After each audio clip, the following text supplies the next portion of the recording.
Under Section 154 of the Constitution, Senate confirmation is needed for certain federal government agencies and bodies, but the Inspector General of Police is not one of them. The Constitution lists bodies like the INEC and others, but it did not list the Inspector General of Police under Section 154.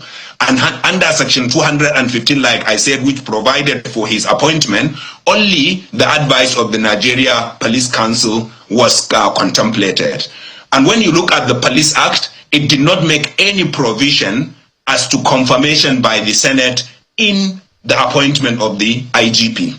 However, in practice, past presidents had sent the names of the Inspector Generals of Police they wanted to appoint to the Senate, and the Senate had interacted with them in some previous incidences before their appointment. But that was just a practice. It was not required by the Constitution. It was not required by any law.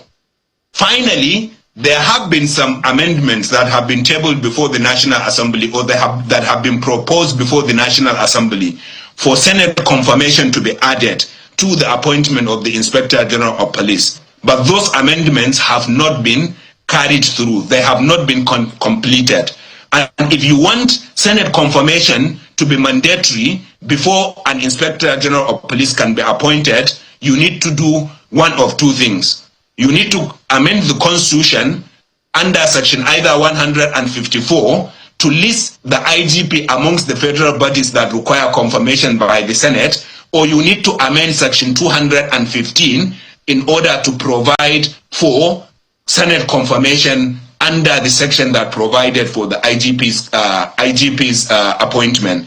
In whole, as it is today, as it stands today, Nigeria's law does not require screening or confirmation by the Senate for the Inspector General of Police to be validly appointed. And therefore, I think what the President and the Nigeria Police Council did today is correct in law, and if he was sworn in on Wednesday, that will be proper appointment and swearing in, and there will be no problem before any court of law that the Senate did not confirm him.